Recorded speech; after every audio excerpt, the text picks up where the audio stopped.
Sambil dicatat nggak apa-apa. Baru nyobain nih. Agak ribet ternyata.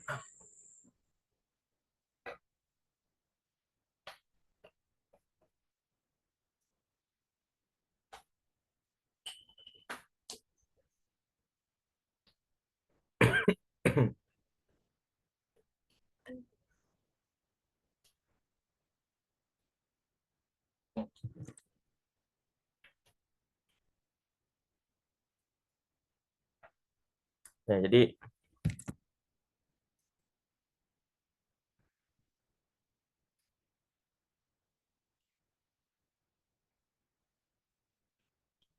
maqasid syariah, tujuan-tujuan syariat itu ya, itu terdiri dari 5 unsur ya, 5 tujuan. Ya. Kamu udah ditulis ini. Ini kelihatan ya semuanya. Halo. Kelihatan Ustaz. Ya. Kelihatan Ustaz.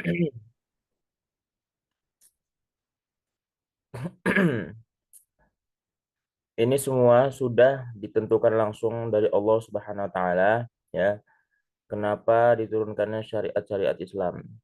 Semua orang hidup tentu dengan aturan. Semua hal yang ada di dunia ini tentu ada aturannya. Bahkan sampai preman pun, sampai orang yang paling bejat pun dia punya peraturan, ya, punya pedoman, ya, apa yang harus dijaga, apa yang tidak boleh, apa yang harus. Ya, walaupun itu mungkin juga keburukan gitu, tapi bagi dia gitu, ya. Maka syariat ini, ya, ini turun kepada kita berupa aturan-aturan yang perlu kita ikuti, yang perlu kita tinggalkan dengan tujuan untuk menjaga 5 hal yang sudah ditentukan oleh Allah Subhanahu wa taala. Yang pertama, ya. Mungkin untuk hari ini mungkin kita fokus di sini aja ya. Yang pertama adalah menjaga agama. Ya, ini paling penting ya. Nanti tentunya dalam 5 hal ini ya, nanti masing-masing memiliki tingkatan ya.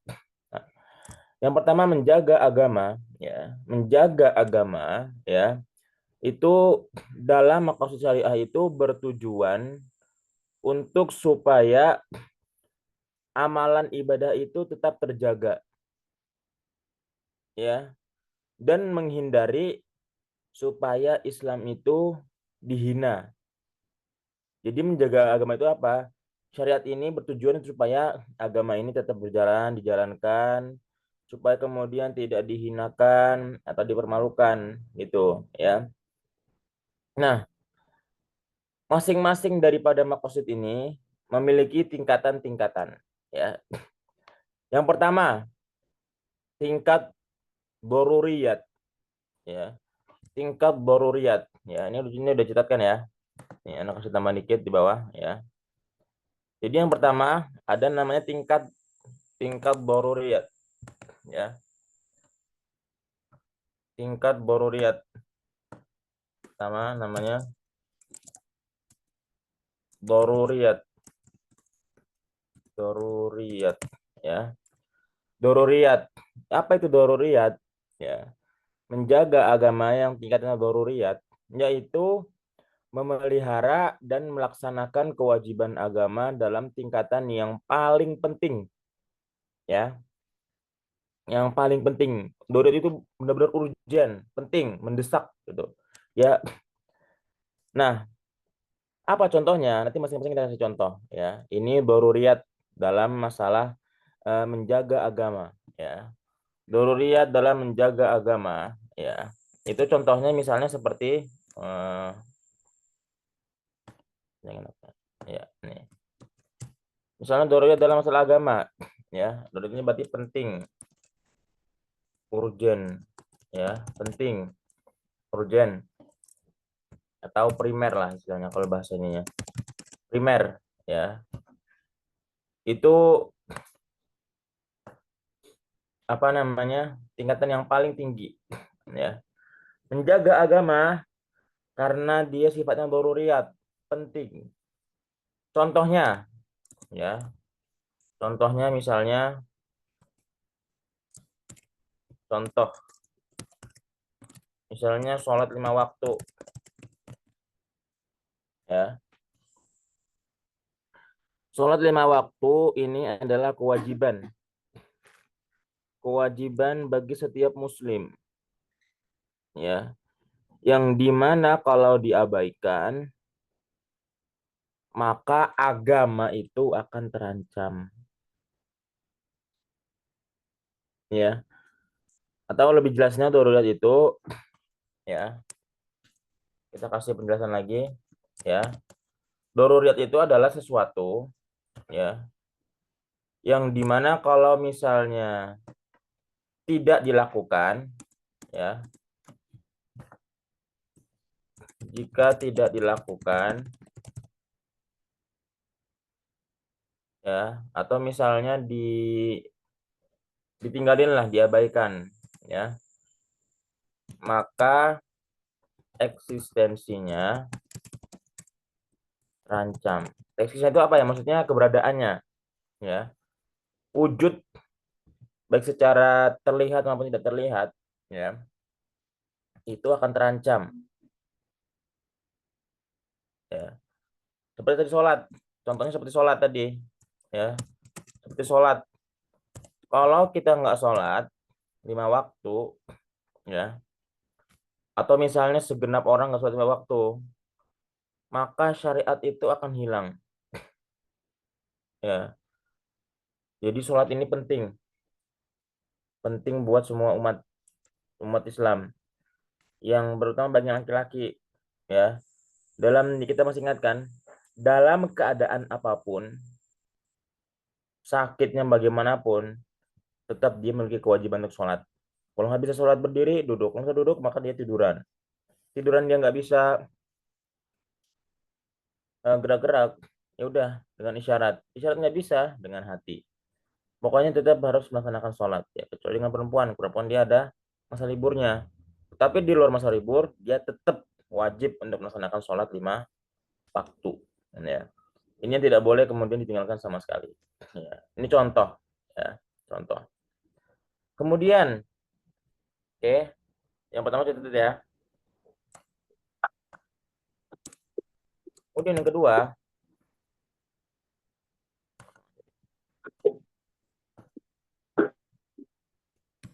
kedua, yaitu hajat, ya. Hajat ini atau kebutuhan yang sifatnya kebutuhan.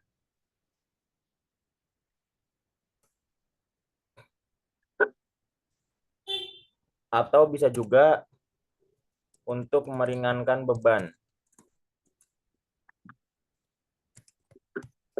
atau menghindari kesulitan, ya. Contohnya,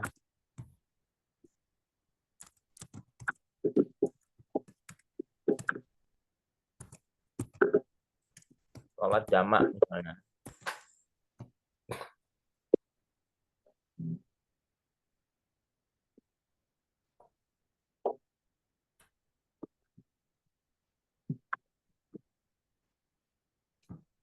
Sholat jamak, ya.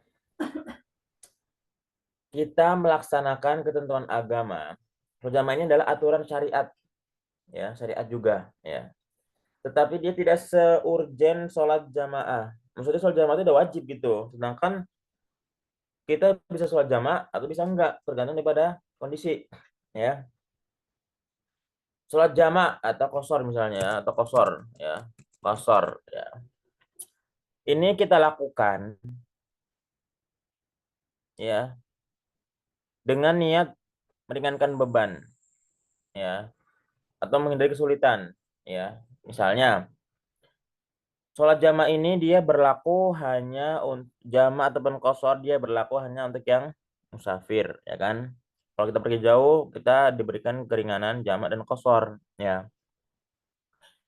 Kalau kita nggak sholat jamaah, tidak akan menghilangkan daripada kewajiban sholat, tetapi supaya meringankan daripada beban kita. Kalau kita lagi perjalanan, kita mungkin sibuk jalan, ya, kita ribet segala macam, repot, ya. maka adalah syariat jamak, sholat jamak. Itu supaya ya kita orang yang musafir mendapatkan keringanan gitu ya. Ya. Jadi ini dia sifatnya hajat, kebutuhan. Ya, kebutuhan kita aja gitu ya. Kebutuhan bagi orang-orang tertentu, orang-orang yang mungkin kondisinya nggak kurang ya. Jadi ini sifatnya hajat. Contoh lain misalnya apa ya? Makan, kemarin kita bahas makan makanan haram atau minum khamr saat kondisinya tidak memungkinkan. Ya, kita mau nggak makan juga nggak salah, mau makan juga nggak salah, ya. Tetapi itu keringanan, ya, kebutuhan, ya. Syariatnya kita nggak boleh makan yang haram. Tetapi diberikan pengecualian ketika kondisi kita kemudian kesulitan, ya. Maka berlakulah makan makanan yang haram asal sesuai dengan kebutuhan yang sepadan dengan takaran yang dibutuhkan. Kita pernah bahas kemarin waktu di offline, ya di rumah kayu. Oke. Jadi ini hajiat, kebutuhan. Kemudian yang ketiga, ya, yang ketiga, ya, namanya tahsiniyat.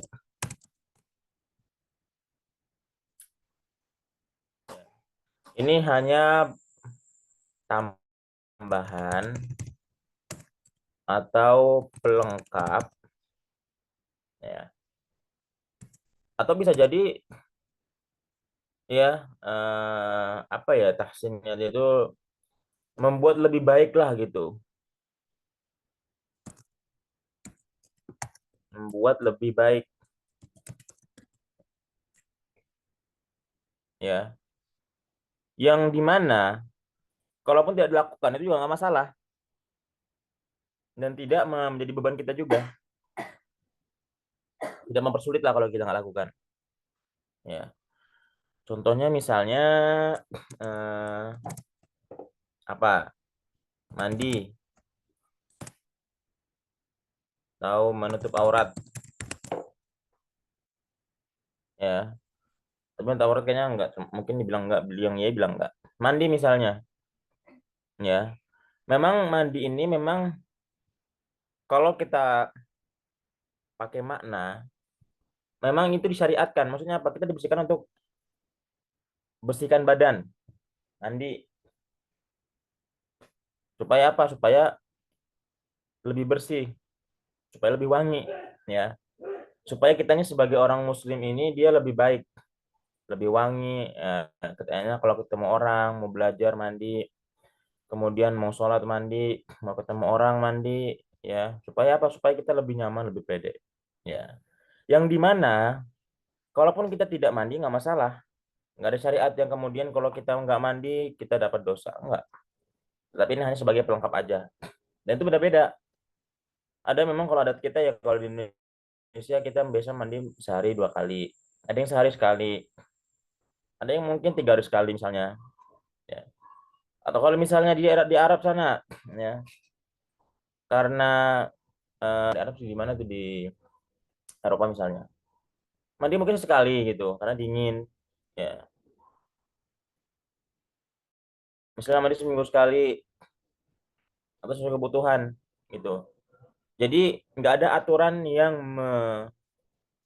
mengkhususkan kamu harus mandi sehari sekali, mandi sehari 2 kali, nggak ada. Itu masing-masing kembali kepada orangnya. Mau dia mandi silakan, mau nggak mandi juga silakan. Ya. Dan ini tidak membebani, ya, tidak mendapatkan dosa kalau nggak dilakukan dan juga tidak membebani.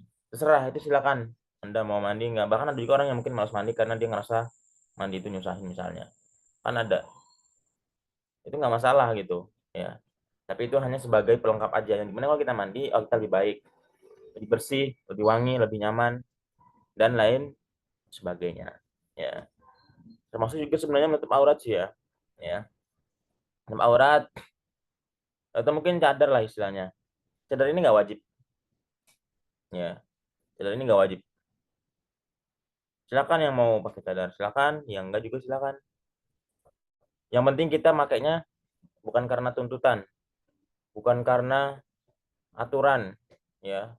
Kadang-kadang kita melihat banyak orang tuh pakai cadar itu ketika mungkin di pondoknya aja, atau misalnya ketika ketemu gurunya aja. Ketika dia di luar, ketika dia di tempat umum, jalan-jalan ke mall sebagainya, ya, dan ke taman sebagainya, itu dia nggak pakai cadar, lepas cadar, buka cadar gitu. Tahu-tahu pas di tengah jalan ketemu sama orang yang dikenal, tutup lagi. Ya. Itu sebenarnya nggak masalah. Ya. Tapi mungkin kalau misalnya kita sebagai santriwati misalnya, ya, eh, kita memakai bukan karena aturan, bukan karena tuntutan, ya, atau bukan karena kita pilih-pilih orang, ya, tapi kita tutup aurat itu jangan nanggung, ya, tutup-tutup sekalian, enggak sekalian gitu, ya, karena ini adalah bagian daripada maqasid syariah, ya, kita menjunjung tinggi martabat kebaikan, ya, jadi kita jangan lakukan hanya karena hal-hal yang sebenarnya remeh, ya, yang paling penting tetap pakai jilbab, tetapi masalah cadar, ya itu silakan, ya, mau pakainya cadar, mau pakainya masker, kalau misalnya nggak mau pakai cadar tapi pengen tertutup, yang pakai masker silakan gitu. Kalau bisa pakai cadar, ya itu dimanapun, ya. Kalau kita sudah sebagai orang yang niqabis, terutama perempuan, maka dimanapun dia mau ketemu sama ustadznya, mau ketemu sama gurunya, mau ketemu sama musyrifahnya, mau ketemu sama tukang sampah, mau ketemu sama ojek segala macam, tetap dia tutup, ya, ya. Seperti itu, ya. Ini adalah sifatnya tambahan, pelengkap, ya, menutup aurat. Ya. Nah, dimana kalau misalnya kita nggak nutup aurat, ya, itu juga tidak menjadi beban buat kita. Seperti itu, ya. Oke, jadi itu ada tiga ya tadi ya. Jadi ada pertama tadi daruriyat, ya. Kemudian apa tadi? Hajiat. Kemudian ada tahsiniyat. Daruriyat tadi apa? Ya, urgen, penting. Hajiat ya, jadi kebutuhan, ya. Tahsiniyat tambahan, yang dimana lebih baik, tambahan. Tahu pelengkap gitu ya. Oke, sampai sini sudah paham ya. Kalau misalnya nggak ada respon, nggak ada apa, saya anggap insya Allah paham. Oke, seperti itu. Ya, ini siapa coret ini sih?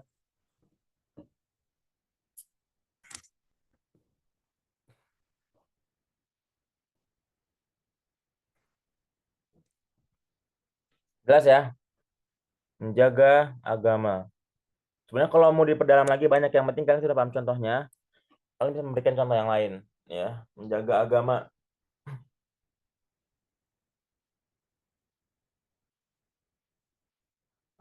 Kemudian yang kedua, menjaga jiwa. Hifdzun nafsi. Jiwa manusia adalah sesuatu yang paling penting dalam tatanan kehidupan manusia. Ya. Nyawa manusia itu penting. Ya. Dan hidupnya manusia itu adalah hak utama yang harus diperhatikan dalam agama Islam. Ya. Makanya Islam itu melindungi manusia untuk menjaga keselamatan jiwa dari apapun, dari alasan apapun. Makanya Allah tegas mengharamkan pembunuhan, baik itu membunuh orang lain atau membunuh dirinya sendiri dalam hal apapun dengan alasan apapun. Ya, kecuali kalau membunuh orang ya mungkin yang memang sudah diperintahkan seperti membunuh orang kafir dan sebagainya. Itu pun juga dalam kondisi perang aja gitu ya. Jadi Allah itu benar-benar menjaga, Islam itu benar-benar menjaga jangan sampai ada satu jiwa yang meninggal tanpa ada dosa. Ya, Islam itu benar-benar melarang kita membunuh baik itu orang muslim orang kafir ya, siapapun itu ya, untuk membunuh, untuk dibunuh ya. Walaupun itu orang kafir, kalau dia bukan kafir yang wajib diperangi, maka dilarang sekali ya. Bahkan kata Rasulullah, barang siapa yang membunuh orang kafir yang dia sifatnya itu bukan yang wajib diperangi ya, maka dia tidak akan melihat Rasulullah. Padahal ini orang kafir loh, musuh. Tetapi kalau bukan dia yang diperangi, ya, kita tuh hanya boleh membunuh orang kafir itu yang sifatnya kafir yang harbi. Makanya kafir itu ada kafir harbi, kafir zimmi. Kafir zimmi itu kafir yang di bawah naungan Islam, yang hidupnya berdampingan, ya, kafir yang baik-baik sama kita, ya, yang bertetangga sama kita. Itu yang wajib dijaga, yang tidak boleh dibunuh dan haknya sama seperti kita umat Islam. Yang boleh kita bunuh itu apa? Itu kafir kafir harbi, kafir yang wajib diperangi, ya. Yaitu kafir yang kemudian banyak menyusahkan, apa? Kafir yang melawan, yang memusuhi, benar-benar memusuhi, menyatakan perang dan sebagainya. Itu yang wajib kita bunuh. Dan itu pun dalam kondisi kalau kita diserang, kalau kita diserang, bukan kita bunuh duluan, bukan kita serang duluan, tapi kalau kita diserang baru kita melakukan perlawanan, ya. Makanya syariat Islam itu dia pembunuhan itu hanya bentuknya apa, menyerang itu, perang itu sifatnya defensif, melawan. Tidak pernah kita kemudian syariatkan untuk menyerang orang kafir secara kita duluan. Tapi kita kalau kita dilawan, kita diserang baru kita lawan, ya. Makanya seperti yang ada di Gaza Israel ya. Orang Israel ini wajib kita perangi, kita bunuh karena apa? Karena mereka jelas-jelas melawan, apa, menyerang kita, membunuh, membantai dan sebagainya. Ini yang wajib kita perangi. Tentara-tentara Israel, tentara-tentara Zionis. Yang nggak boleh kita bunuh di Israel, penduduk biasa, orang-orang biasa, ya, orang desa dan sebagainya. Yang mereka tidak melakukan penyerangan, ya. Bahkan walaupun misalnya dia itu anaknya orang tentara, maka tidak boleh kita bunuh. Yang wajib kita bunuh adalah tentaranya, yang melawan, yang menyerang kita. Itu yang wajib kita bunuh. Ya.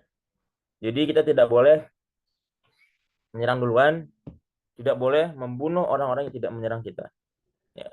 Maka sekali lagi Allah tegas ya, mengharamkan, melarang pembunuhan baik itu orang lain maupun dirinya sendiri.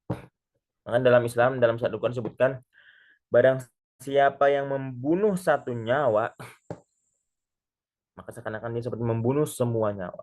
Kenapa? Kalau kita membunuh satu orang, maka kita telah membunuh semua keturunan yang ada di bawahnya. Nah, setiap orang itu dia berpotensi untuk memiliki keturunan. Saya, kalian, semua pasti punya potensi, punya hak untuk memiliki keturunan.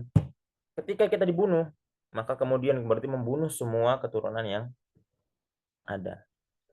Ya, makanya tegas. Barang siapa, bahkan kalau kita membunuh seorang muslim, wa may yaqtul mu'minan muta'ammidan. Ya, dalam Al-Qur'an sebutkan itu ya, yang sudah hafal. Wa may yaqtul mu'minan muta'ammidan fajaza'uhu jahannamu khalidan fiha wa ghadiba alaihi wa la'anahu wa 'alahu 'adzaban muhina. Barang siapa membunuh seorang muslim mukmin muta'ammidan, dengan sengaja, udah membunuh sengaja, maka fajaza'uhu jahannam, maka balasannya adalah neraka jahanam. Khalidan fiha, dia kekal di dalamnya. Wa ghadiballahu alaihi, dan Allah marah padanya. Wa la'anah, dan dia dilaknat. Wa a'adda lahu 'adzaban muhina, dan dia diberikan azab dengan azab yang menghinakan. Ya. Kalau kita membunuh itu benar-benar sangat besar. Makanya salah satu dosa besar al-kabair, setelah kita melakukan syirik, maka disebutkan dalam hadis ya, dosa apa yang paling besar? Dosa syirik. Kedua, membunuh. Membunuh jiwa, ini adalah dosa besar. Ya. Maka ini adalah sesuatu yang sangat dijaga. Ya. Maksud syariah, Ada syariat untuk menjaga jiwa. Oke, kita kembali lagi kepada tingkatan-tingkatan tadi, ya. Tingkatan-tingkatan tadi. Maqasidus syariah, ya. Yang pertama, yang sifatnya apa namanya pertama tadi? Daruriyat, ya. Yang dimana itu adalah memenuhi kebutuhan yang kalau tidak dilakukan, maka jiwa ini dapat terancam, berpotensi untuk meninggal. Apa itu? Ya, ini urgen, penting. Contohnya, contoh, ya, yang pasti kita kalau berhidup apa? Halo, coba pengen tanya. Supaya kita hidup sebagai seorang manusia, kita harus apa? Halo, kita ngomong sendiri. Makan, Ustaz. Hah? Harus apa? Makan, Ustaz. Kita harus makan, ya. Makan dan minum. Ya, berarti dengerin ya. Ini dia sifatnya penting. Semua manusia wajib, bukan wajib. Maksudnya apa namanya? Diperintahkan untuk makan dan minum. Ya, dalam Al-Quran jelas. Ya bani Adama, khudhu zinatakum inda kulli wa kulu washrabu. Makanlah dan minumlah sebagai bagian daripada kebutuhan. Ya, kita makan supaya kita tidak meninggal. Kalau kita nggak makan, kita nggak minum, berhari-hari kita mati. Karena ada kebutuhan. Tetapi syariatnya Islam menegaskan jangan berlebihan aja. Silakan makan dan minum, silakan itu kebutuhan, tetapi jangan berlebihan. Ya, kita makan untuk menjaga ketahanan hidup kita. Ya, maka dalam syariat diberikan aturan makan dan minum, ya, dengan adab-adabnya, etikanya, sebagainya. Tetapi ini adalah kewajiban, ya, bagi jiwa supaya dia tidak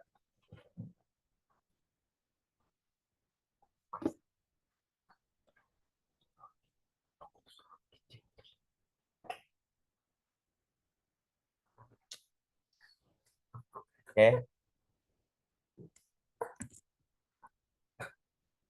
Yang kedua, hajiat, ya, tadi kebutuhan. Kok kebutuhan.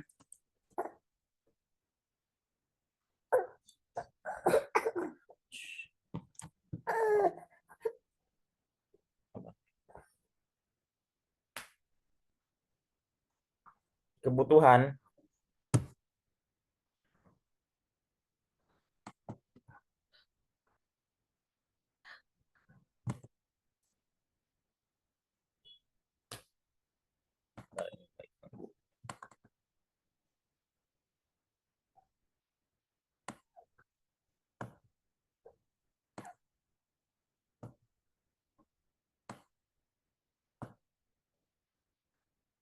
Di mana? Aku mau di mana?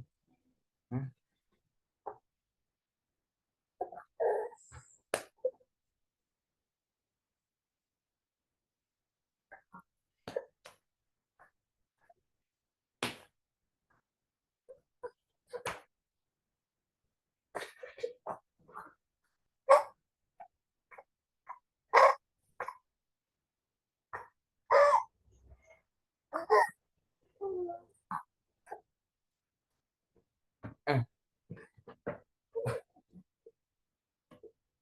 Oke, hajiat ini kebutuhan, ya, tetapi dia tidak urgent, ya, tidak urgent, ya. Contoh aja ya, contoh. Bentar ya. Contohnya misalnya kayak apa ya? Berburu misalnya.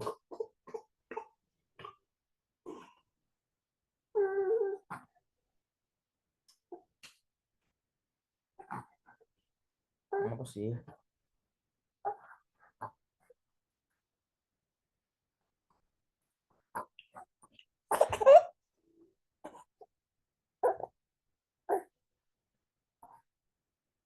Misalnya kita berburu, itu diperbolehkan dalam Islam, dalam syariat, ya, supaya kita dapat menikmati makanan yang halal dan enak, ya. Misalnya kita berburu lagi di hutan, lagi di luar, ya, lagi di alam, kita diperbolehkan, diperintah, bukan diperintahkan, diperbolehkan, dimubahkan untuk berburu supaya kita dapat menikmati makanan yang halal, ya. Ini sebenarnya kalau misalnya kita nggak berburu, ya, itu nggak akan mempersulit, ya. Tetapi kalau misalnya kita dipaksa, kalau kita maksa, ya, dipaksakan untuk tidak itu, ya mungkin bisa jadi akan mempersulit. Ya kita tadi, contohnya kita misalnya lagi di tengah hutan, lagi di mana gitu. Kita bawa makanan yang seadanya. Ya. Kita nggak dilarang untuk kemudian berburu. Tapi kalau misalnya kita nggak berburu, mungkin kita ngerasa akan menjadi sulit. Ya, seperti itu. Dan yang ketiga, aksi niat. Ya, aksi niat. Ya, ini tambahan. Lengkap lah, intinya biar lebih baik aja gitu. Ingat ya, aksi niat itu berarti tambahan atau yang membuat jadi lebih baik. Contohnya, dalam Islam diberikan adab makan dan minum misalnya. Ya, ini syariat. Silakan kalian makan, tetapi supaya lebih etika, lebih baik, lebih sopan, ya, kita nggak beradab makan pun nggak masalah. Ya, kita makan nggak pakai adab, nggak pakai tata cara itu nggak masalah. Ya, makan apa namanya, makan berdiri, tangan kiri, ya. Iya, memang pada maksudnya secara kebutuhan itu nggak, maksudnya gini loh, secara kebutuhan kita itu nggak akan membuat, oh apakah kalau kita makan pakai tangan kiri, makan pakai makan berdiri, ya itu apa kita akan mati, kan enggak, ya yang penting itu kita makannya itu. Tetapi dalam Islam diberikan syariat supaya lebih baik, ya, lebih sopan, maka gunakanlah adab makan. Misalnya kalau makan bacalah bismillah, kalau makan dengan tangan kanan, kalau makan harus duduk, ya, kalau makan nggak boleh apa namanya ngecap, ya, minum dengan 3 kali dan sebagainya. Ini kalau misalnya nggak dilakukan, nggak akan bikin orang mati. Kita lihat orang-orang kafir sana, mereka-mereka yang makannya tuh asal-asalan. Mereka kan yang penting makan, tetapi mereka hanya nggak memperhatikan adab-adabnya aja. Mereka makan pakai tangan kiri, sama aja mereka tetap hidup. Kita pakai tangan kanan, sama aja tetap hidup. Tapi kita sebagai umat Islam yang diberikan syariat, maka ada aturan-aturan adab makan dan minum, ya. Maka tahsin itu dia sifatnya adalah tambahan atau yang membuat kita tuh menjadi lebih baik, ya, yang menjunjung tinggi martabat, ya. Lagi, ya, yaitu adab. Ini contoh adab makan dan minum yang dimana kalau kita nggak lakukan itu nggak masalah, ya, nggak masalah. Tetapi hanya saja itu eh, tidak beretika, tidak sopan, ya. Atau misalnya kita sebagai seorang muslim, kita tidak mengikuti perintah Allah Subhanahu wa taala, ya. Karena ini adalah perintah, ya. Seperti itu. Jadi kita setiap poin kita singkat aja, yang penting kita kasih contoh, ya, biar insya Allah bisa dipahami. Oke, itu ya. Hifdzu an-nafs, ya. Hifdzun nafs.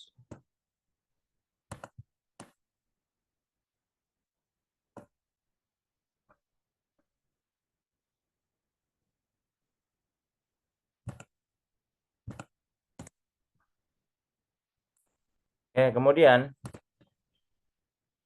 hifdzul aqli, menjaga akal.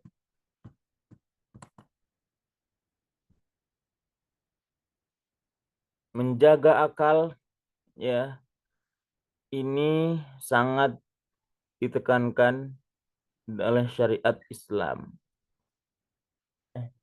Silakan ya. Baterainya mau habis.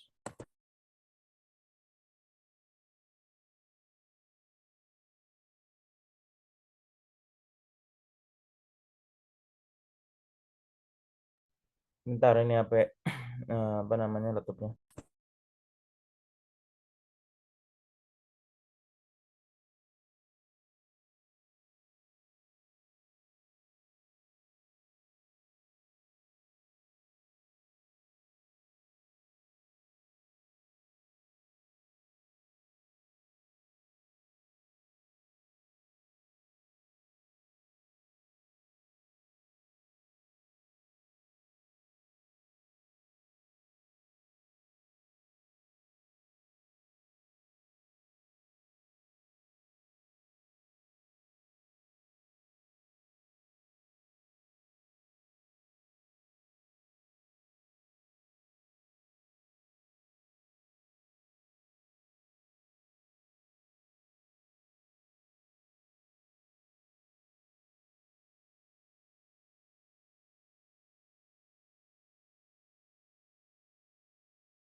Menjaga akal ini adalah bentuk penghargaan peran akal ya. Penghargaan Islam terhadap peran akal yang ada pada orang-orang yang memiliki ilmu ya.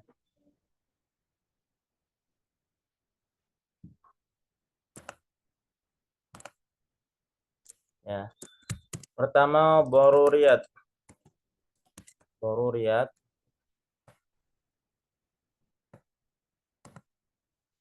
ya, sifatnya urgen. Contohnya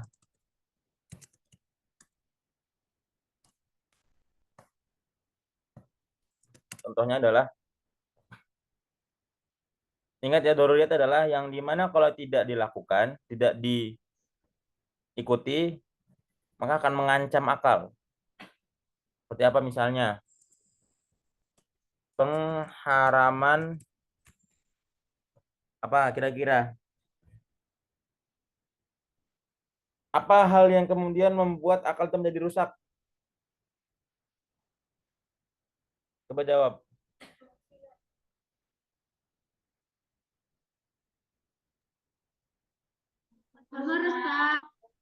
Hah? Yang keras lah. Minuman keras Ustaz. Tomat. Apa? TikTokan Ustadz.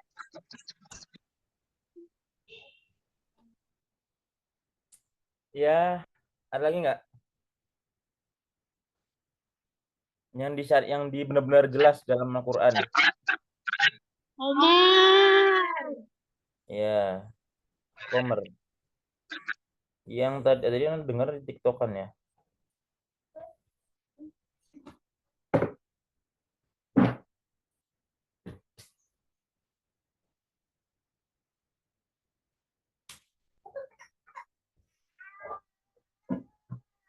Ya, kalau dia memang masuk akal ya, maka terhitung menjadi sesuatu yang diharamkan.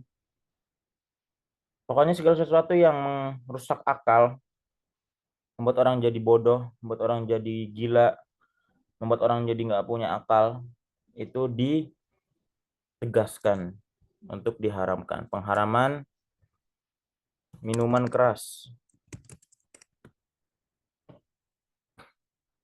Awal mulanya minuman keras ini masih di zaman Nabi.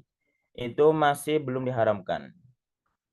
Cuman karena memang pada hakikatnya minuman keras ini memabukkan, merusak akal, dan membuat banyak kerusakan, maka perlahan-lahan kemudian akhirnya diharamkan secara tegas. Karena dengan minuman keras ini kita bisa jadi gila, bisa jadi membuat kerusakan, ya. Bahkan kalau kata Rasulullah, minuman keras ini adalah pintu dari segala keburukan. Kenapa? Orang waktu minuman keras, dia sudah nggak bisa mengontrol dirinya sendiri. Akalnya hilang, nafsunya keluar. Ya, makanya ada hadis, ada riwayat, ada orang minuman keras, akhirnya dia berzina. Karena dia berzina, akhirnya dia membunuh. Karena dia membunuh, akhirnya lain sebagainya. Dia berbohong, dan lain sebagainya. Jadi hanya karena minuman keras. Ya. Segala hal yang memabukkan, menghilangkan akal, merusak kontrol manusia, maka jelas diharamkan. Ya ayyuhalladzina amanu innamal khamru wal maisir wal ansab wal azlam bismillahir syaitan. Fajtanibuhu la'allakum tashkurun. Fajtanibuhu la'allakum tashkurun, ya. Jauhilah khamr, jauhilah minuman keras.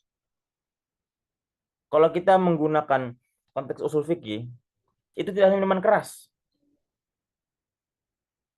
Kalau kita pahami, ya, tidak minuman keras, tapi semua hal yang membuat orang menjadi stres, menjadi gila, menjadi rusak, ya. Ya benar kalau misalnya memang mungkin sosial media, TikTok dan sebagainya itu merusak akal, ya maka itu menjadi sesuatu yang sifatnya diharamkan. Walaupun nggak mutlak ya, mungkin diharamkan bagi orang tertentu aja, yang mereka misalnya nggak bisa ngontrol diri, nggak bisa ngontrol cara bermain, akhirnya menjadi rusak, kena standar dan sebagainya, ya. Ini yang kemudian diharamkan. Kalau misalnya bagi orang yang masih bisa menjaga, mengontrol, cuma sekedar untuk dibaca lewat dan sebagainya, tidak ditangkap, tidak dijadikan patokan atau standar hidup, ya maka tidak menjadi masalah. Gitu. Cuma masalah kan mirisnya zaman sekarang itu kan orang rusak karena sosial media, rusak karena tidak bisa mengontrol. Maka ini bisa berpotensi untuk kemudian menjadi sesuatu yang diharamkan. Ya. Kalau minuman khamar, ya, ini dia jelas, mau dia orangnya pinter, orangnya nggak pinter, mau orangnya segala macam, itu semua pasti akan memabukkan. Makanya dia mutlak haram siapapun minuman keras. Tapi kalau misalnya kayak tadi, sifatnya relatif, ya, itu hanya tergantung orang aja berarti. Tergantung orang aja. Ada orang yang dia bisa mengontrol, ada orang nggak bisa mengontrol. Ada orang yang dia itu bisa memanfaatkan dengan baik, ada orang yang nggak bisa memanfaatkan dengan baik. Ya. Jadi sifatnya relatif. Tapi yang jelas-jelas diharamkan itu adalah homer. Karena mau siapapun itu, orangnya pinter, orangnya bisa mengontrol, tetap kalau dia minuman-minuman keras, minuman homer, dia akan mabuk. Ya, seperti itu. Kedua, hajiat. Ya. Kalau misalnya dia dilakukan,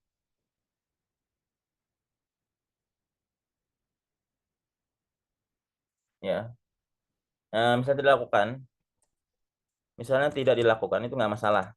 Contohnya seperti apa ya? Tidak dilakukan nggak masalah, ya.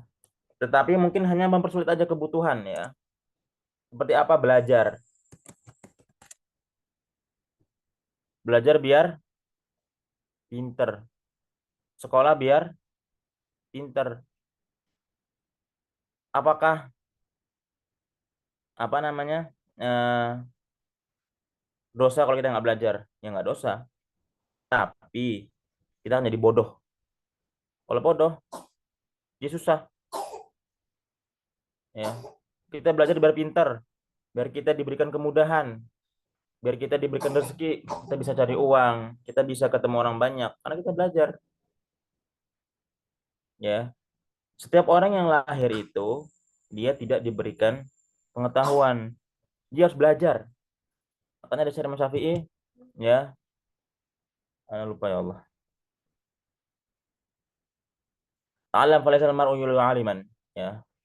Belajarlah karena sesungguhnya setiap orang itu tidak dilahirkan dalam keadaan alim langsung. Tidak ada di dunia ini orang yang lahir itu dia langsung pinter tuh nggak ada. Bahkan Rasulullah belum lahir dalam keadaan tidak tahu apa-apa. Ya, ini memang siklus hidup seperti itu. Anak bayi lahir tidak punya apa-apa, tidak punya akal, tidak punya pikiran, tidak bisa berpikir. Kalau kita lihat anak kecil lahir, anak bayi lah, yang udah mungkin gede dikit, ya, 5 bulan, 6 bulan, ya.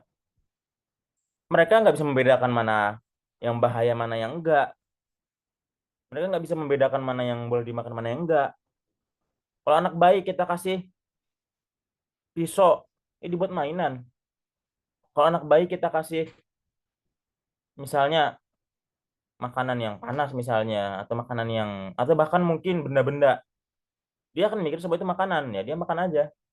Kenapa? Dia belum belajar, belum ada akal yang sempurna membedakan mana yang boleh, mana yang enggak. Maka dia supaya nanti dia bisa membedakan itu, dia harus belajar.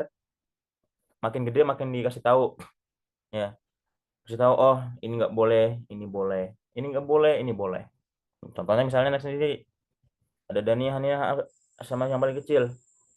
Yang Dania udah mulai tahu ini nggak boleh, ini boleh, ini sebagainya, udah bisa ngomong, udah bisa laporan dan sebagainya. Hania pun ikut-ikutan sama. Tapi yang kecil, dia nggak tahu itu baik apa enggak. Kita kasih aja misalnya baju atau apa, dimakan sama bayi.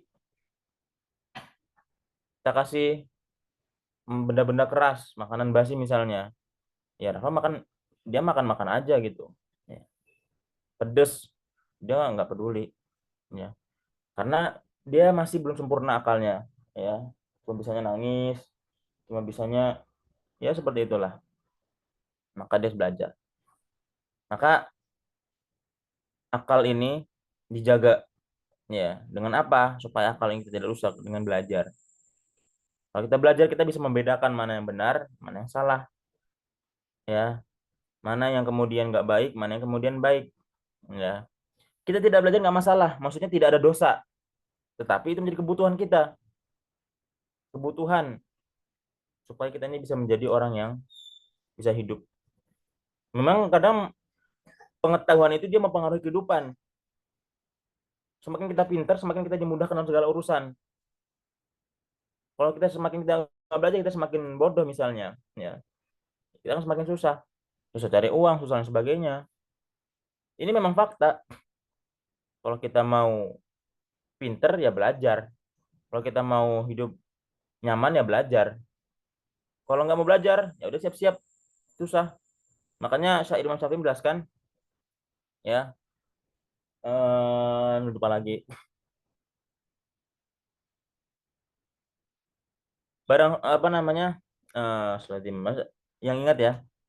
Pokoknya barang siapa yang belajar, dia harus sabar dengan kesusahan-kesusahan itu.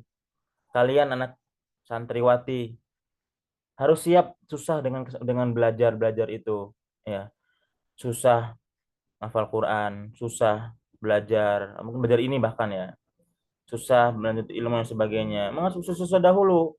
Ikutin aturan, nggak boleh ini, nggak boleh itu. Tapi itu masih lebih baik daripada nanti kalian nggak belajar. Kalian sekarang enak-enakan di rumah, rebahan, tiktokan, sosmedan, kemudian habis itu nggak tahu waktu dan sebagainya. Kalian besar nanti kemudian kalian nggak tahu apa-apa, kalian bodoh. Kalian bodoh susah, nyusahin orang tua, nyusahin keluarga, nyusahin orang lain, nyusahin siapapun lah. Dan itu fakta. Orang orang nggak belajar itu dia nyusahin banyak orang karena dia nggak tahu, nggak bisa membedakan, nggak punya akalnya itu nggak kemudian dikontrol, ya. Makanya pentingnya belajar, ya, pentingnya belajar apapun itu, ya. Bahkan kalian punya punya punya kekhususan dalam bidang apapun, ya itulah yang kalian pelajari. Karena orang yang nggak belajar, orang yang bodoh itu dia akan mudah dipermainkan oleh orang lain. Udahlah rezeki seret nggak dapet, susah. Ya kecuali untung-untungan, tapi susah. Jadi dipermainkan orang lain, gampang jadi ya budak dan sebagainya. Itu ini memang makanya kenapa penting ya. Kalau darurat tadi kita lakukan ya, itu dapat dosa. Nggak ditinggalkan dapat pahala. Kalau yang sifatnya hajiat tadi ya, kita ulangi lagi, belajar kita dapat pahala. Ya mungkin belajar agama mungkin kita dapat pahala. Tapi kita belajar secara umum ya, ya udah kita belajar. Kalau kita nggak belajar nggak masalah, tetapi itu tadi kita bilang sebagai sifatnya normatif. Kalau kita nggak belajar kita akan susah. Ini kebutuhan yang wajib kita lakukan. Oke, itu yang ketiga, yang kedua, yang ketiga tahsiniyat lagi tadi ya, tahsiniyat ya, yang dimana ya, yang dimana itu dia hanya sebagai pelengkap tambahan aja ya, tambahan ya. Ini syariat yang berupa tambahan aja tujuannya. Seperti misalnya ya, ini kata mungkin dengan etika dengan sebagainya ya. Seperti misalnya apa ya? Misalnya contoh apa ya? Ya, misalnya seperti kita menghindari hal-hal yang nggak bermanfaat misalnya. Atau kita apa ya? Tidak, mungkin bahasanya tidak terlalu banyak berkhayal. Ya, tambahan ya, tambahan. Misalnya kayak meninggalkan yang tidak berfaedah.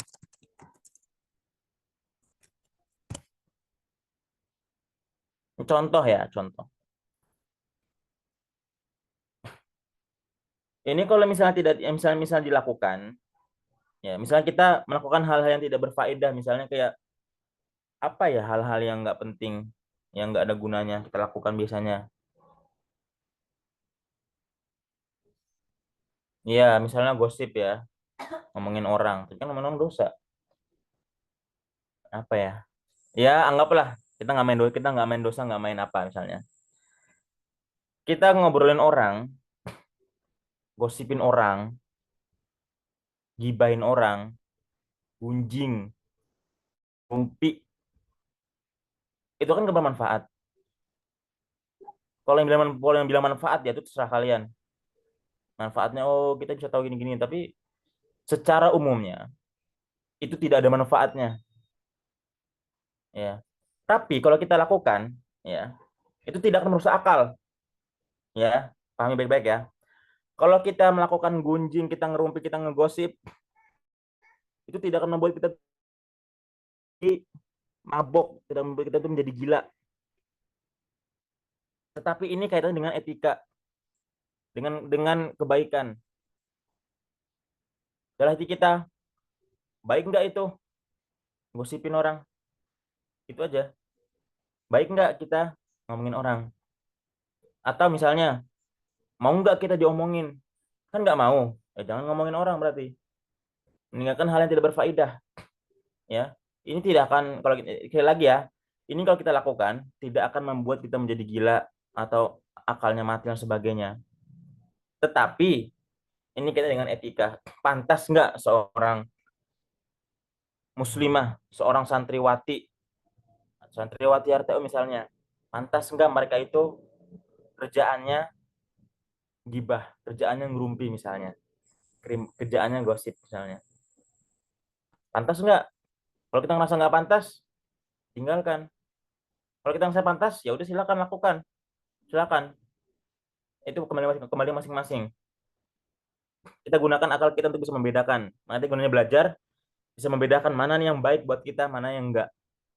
Kalau pertama kita sudah meninggalkan minuman keras, oke, kita sepakat. Insya Allah kita jamin anak RTOM nggak ada yang mabuk-mabukan. Pertama, oke udah. Kedua, belajar. Oke, alhamdulillah kita udah belajar. Saya dulu belajar, kalian belajar. Nah, yang ketiga ini yang menjadi etika. Bisa nggak kita ini meninggalkan hal-hal yang tidak berfaedah? Oke lah, selain gosip misalnya. Misalnya apa lagi selain gosip misalnya? Ya, mungkin pokoknya segala hal yang kita rasa itu nggak ada faedahnya. Ya misalnya ya apalah main main main HP lah, main game atau apa gitu mungkin ya. Ya mungkin beberapa ada yang bilang manfaat, bilang dengan itu silakan. Tapi bagi yang bilang itu nggak bermanfaat ya, berarti kan dia punya pendapat, punya argumen. Intinya itu hal-hal yang atau kita membuang-buang waktu untuk hal-hal yang nggak ada manfaatnya itu juga termasuk ya. Jadi itu kembali pada masing-masing. Kalian nganggap itu hal yang tidak bermanfaat, ya silakan tinggalkan. Kalian anggap itu masih ada manfaatnya, ya silakan lakukan. Tapi itunya ini kembali kepada masing-masing. Ya. Ini adalah syariat. Ya. Makanya hadisnya adalah min husnil islamil mar'i tarkuhu ma la ya'nihi. Mungkin udah pernah dapat hadisnya ya. Nah, ini hadisnya dasar. Ya, terutama dalam mungkin dalam pelajaran mungkin adab ya. Min husnil islamil mar'i, salah satu dari baiknya Islam seseorang adalah tarkuhu ma la ya'nihi. Dia meninggalkan sesuatu yang tidak ada manfaatnya. Ini min husnil Islam, tanda baiknya Islam.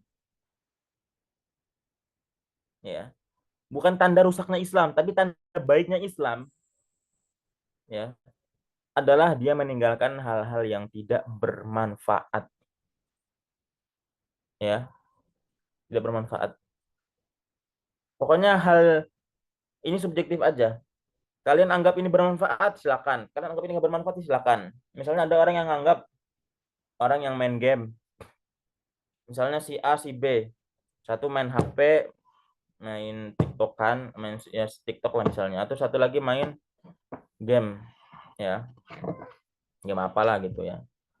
Mungkin bagi si A, ya, siapa misalnya, nah, itu oh ini main game itu nggak ada manfaatnya, buang-buang waktu. Mendingan saya buka TikTok, dapat informasi, walaupun hoax, walaupun nggak benar, tapi dapat informasi lah gitu istilahnya. Ada benarnya juga mungkin. Dan satunya, si B dia menganggap, oh itu main TikTok, main sosmed itu nggak ada manfaatnya, cuma buang-buang waktu, cuma bikin orang jadi rusak dan sebagainya. Mendingan main game ya, membuat orang jadi semangat, bisa mengolah pikir dan sebagainya. Itu kembali masing-masing ya. Jadi kalian amanah yang kalian anggap itu nggak ada manfaatnya, kalian tinggalkan. Ya. Jadi seperti itu ya. Ini sifatnya normatif ya, sifatnya subjektif kembali kepada masing-masing ya. Kalian anggap itu baik, silakan. Kalian anggap itu nggak baik, silakan. Intinya ini adalah tahsiniyat ya, menjaga bagaimana kita menjaga akal, menjaga daripada akal kita.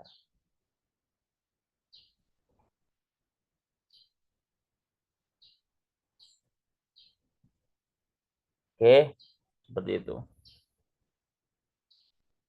Kemudian yang keempat,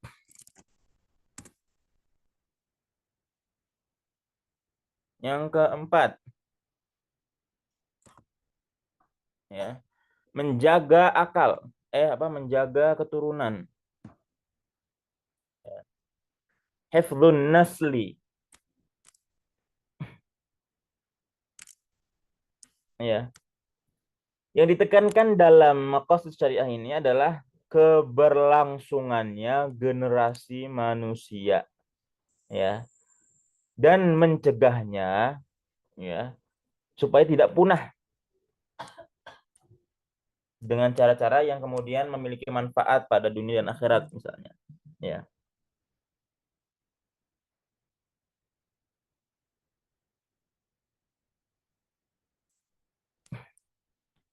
Misalnya seperti kalau menjaga keturunan sih memang selalu kaitannya dengan pernikahan, ya. Karena dengan pernikahan ini maka lahirlah generasi-generasi penulis Islam yang dapat berkontribusi untuk kebaikan manusia dan juga mungkin Islam seperti itu juga, ya. Maka yang paling dihindari dalam syariat ini adalah bagaimana kita melakukan perbuatan zina, ya. Ini karena dapat mencelakai dan merusak keturunan. Oke, kita bahas lagi dalam tingkatan-tingkatan, ya. Ada daruriyat. Yang urgen. Yang jika kita lakukan,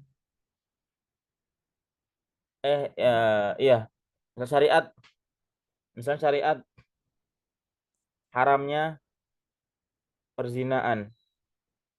Yang kalau kita lakukan akan merusak keturunan. Maka dalam Islam disyariatkan, kita disyariatkan untuk melakukan pernikahan dengan cara yang baik. Ya. Makanya di syariat nikah ada bab fikih nikah khusus supaya kita ini ya bisa melakukan menjaga keturunan. Karena setiap orang secara normal, kalau dia normal ya, itu dia akan melakukan pernikahan untuk menjaga untuk berkembang biak dan membuat keturunan-keturunan lainnya. Kita kecil sebagai seorang anak dari pernikahan orang tua kita. Kita besar, kita akan gantian, kita akan menjadi orang tua yang menikah dan memiliki anak. Dan begitu seterusnya. Posisi kalian saat ini ya sebagai seorang anak ya, orang tua kalian. Tapi nanti suatu saat kalian akan menikah dan punya anak. Maka ikutilah aturan-aturan yang ada dalam syariat tersebut ya. Bagaimana menikah, bagaimana aturan-aturan sebagainya seperti itu. Ya, saya izin dulu ya, kamar mandi.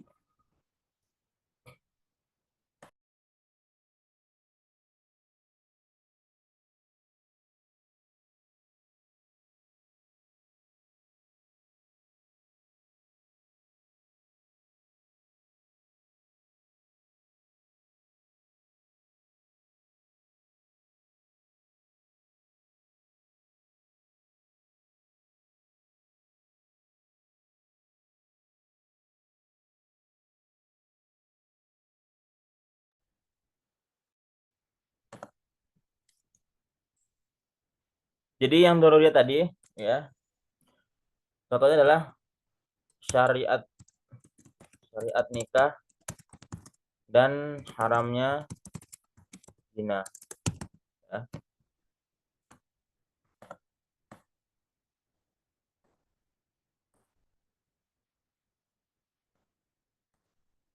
Ya. Jadi kalian yang masih belajar, posisi kalian sekarang masih anak ya. Itu adalah sebuah siklus yang terus terjadi sampai akhir zaman, sampai hari kiamat. Kalian jadi anak, dari orang tua kalian nikah, punya anak kalian.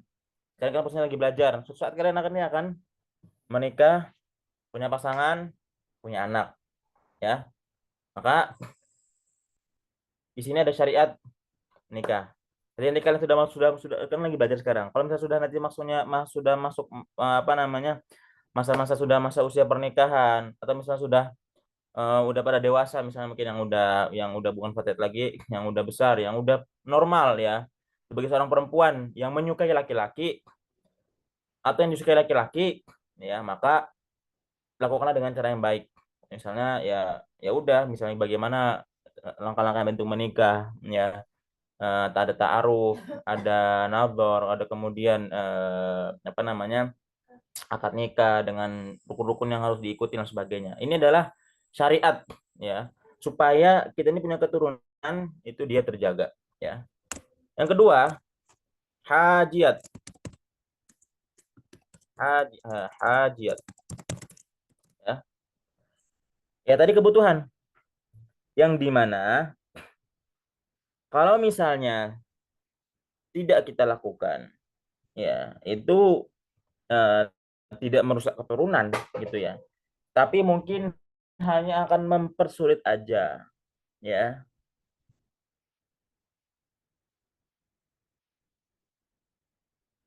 Misalnya saat pernikahan,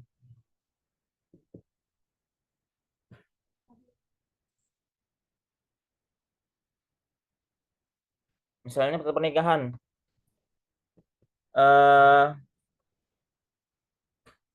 saat nikah itu dia harus ada mahar. Kalian maharnya mau sekarang, mau nanti, itu bebas. Karena sebenarnya mahar itu dia nggak harus seperti itu juga. Ada yang dia tuh dibayar tunai, ada juga yang dibayar hutang. Itu ada juga, tapi memang kita lebih sering lihatnya tunai. Ya, itu memang kalau kita nggak lakukan, itu nggak masalah. tapi itu menjadi kebutuhan, bahkan menjadi sebuah kebiasaan. Ya, nikah maharnya segini gini gini gini, dibayar tunai, dibayar hutang. Ini adalah menjadi suatu kebutuhan. Ya, ini contoh aja gitu. Ya. Kemudian tahsiniyat tambahan. Ini mahar ya. Kemudian tahsiniyat tambahan ya, pelengkap atau yang lebih baik. Misalnya kalau kita nggak lakukan, kita nggak akan rusak keturunan itu nggak rusak. Ya. Dan itu tidak mempersulit. Ya. Contohnya misalnya ada khitbah atau misalnya walimah. Khitbah ini nggak ada syariatnya. Walimah ini juga nggak ada aturannya. Tetapi dia menjadi salah satu tambahan. Dalam Islam, kita tidak diwajibkan untuk khitbah. Kalau misalnya kita udah kenal, atau misalnya udah yakin orang tuanya, ya udah langsung aja nikahin. Zaman dulu seperti itu.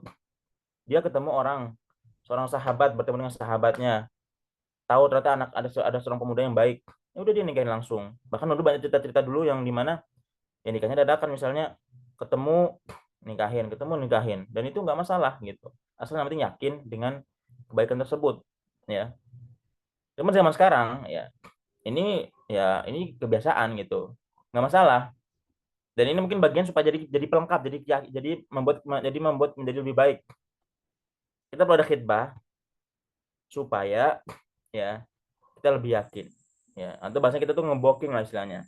Ya, kalau misalnya kita nggak bisa nikah langsung hari ini juga, kita ada khidbah. Khidbah itu kemudian memboking, menjaga.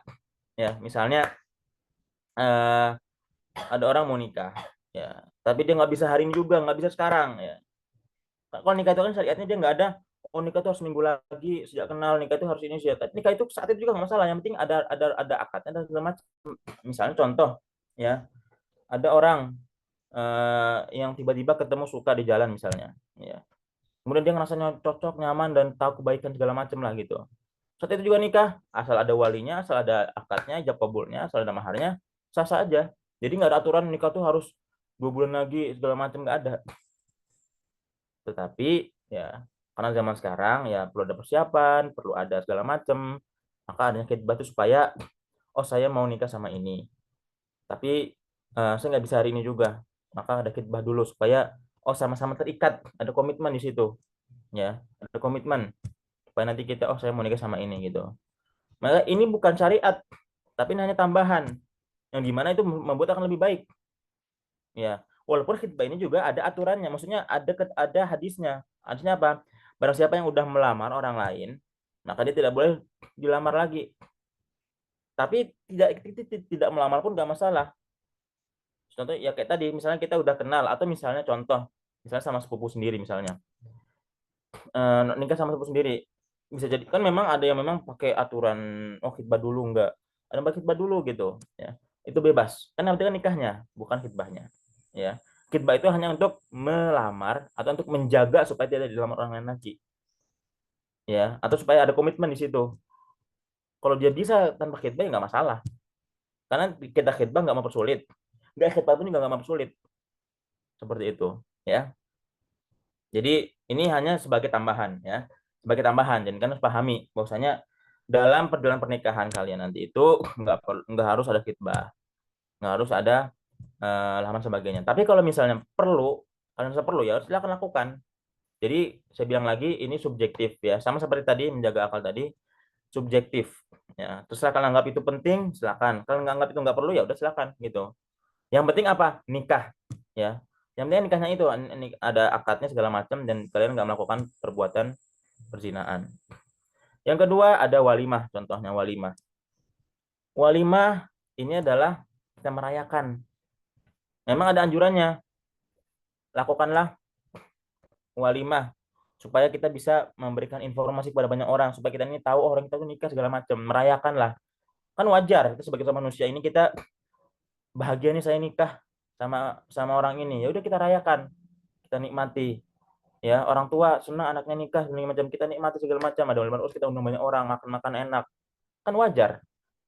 Orang kita misalnya kita prestasi apa, kita rayakan, itu wajar. Sekarang kita menikah, sebuah prestasi, sebuah kebahagiaan, kita rayakan. Tetapi tidak ada syariat yang mewajibkan atau melarangnya. Tidak ada nikah harus pakai walimah, nikah nggak pakai walimah. Kita nikah pakai walimah, ya nggak membuat apa namanya aturan yang baru.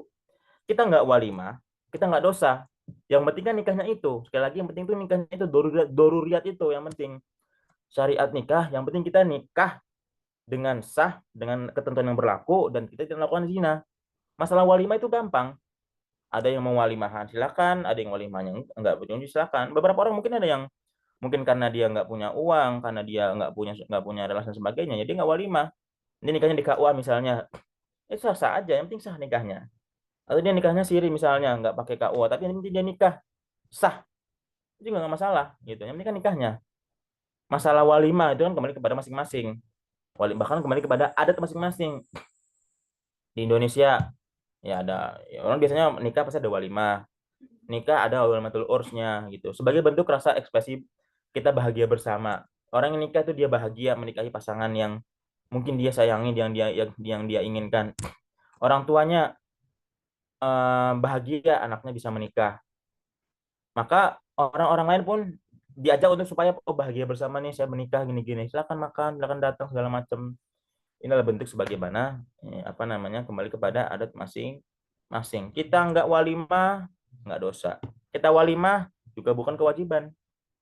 Kembali kepada masing-masing. Maka harus pahami bahwasanya khidbah atau walimah itu silakan, bagi yang perlu silakan lakukan, yang nggak perlu silakan. Jangan kita terikat pada apa namanya anggapan ini kewajiban ya, karena banyak orang itu dia nggak nikah hanya karena mikirin walimahannya. Aduh, saya nggak mau nikah, saya suka sama orang ini tapi saya nggak mau nikah dulu karena saya nggak bisa punya uang untuk persiapan walimahannya. Ini kan salah. Yang penting itu kita yakin, kita siap mental untuk menghadapi pernikahan. Masalah walimah itu nggak wajib. Kalau kalian punya uang banyak, walimahan bebas. Dan walimahan itu kan dia ada yang besar dan kecil. Misalnya walimahan makan-makan udah makan-makan besar aja di rumah misalnya untuk keluarga. Itu kan kita masuk walimah, kita merayakan bersama keluarga. Punya uang lebih banyak ya udah kita sewa gedung dan sebagainya. Punya uang lebih banyak lagi kita sewa puluhan ribu orang, ratusan orang. Kita undang orang-orang kita kenal, bahkan mungkin para influencer misalnya. Kita sebarkan kemana-mana. Ya itu kan tergantung pada masing-masing. Jadi kalau kalian misalnya udah masanya menikah, sudah masanya apa namanya istilahnya itu untuk berhidup dengan apa namanya percintaan antara laki dan perempuan, maka yang paling penting adalah nikah, nikah dan apa namanya dan hindari perzinaan. Masalah khidbah walimah kembali kepada masing-masing, kembali kepada kemampuan dan kesiapan daripada masing-masing. Kalau kita ngerasa lebih baik ya silakan, gitu aja ya. Tapi jangan sampai kemudian menjadi penghambat yang utama yaitu nikah. Jangan sampai kemudian gara-gara kita nggak ada walimah, kita nggak ada uang untuk walimah, karena kita kemudian pacaran, kemudian akhirnya berzina. Ini kan kesalahan besar ya. Maka kembali kepada maksud syariah, bagaimana kita ini menjaga keturunan. Kita khidbah, kita walimah, itu nggak akan merusak keturunan. Yang rusak itu kalau kita melakukan perbuatan zina. Kalau kita nggak walimah, kita nggak khidbah, nggak akan membuat keturunan kita menjadi rusak. Ya, sekali lagi ya, catat baik-baik. Ya, yang penting itu adalah nikahnya. Ya, maka dalam Islam itu begitu dipermudahnya menikah. Ya, begitu dipermudahnya untuk menikah.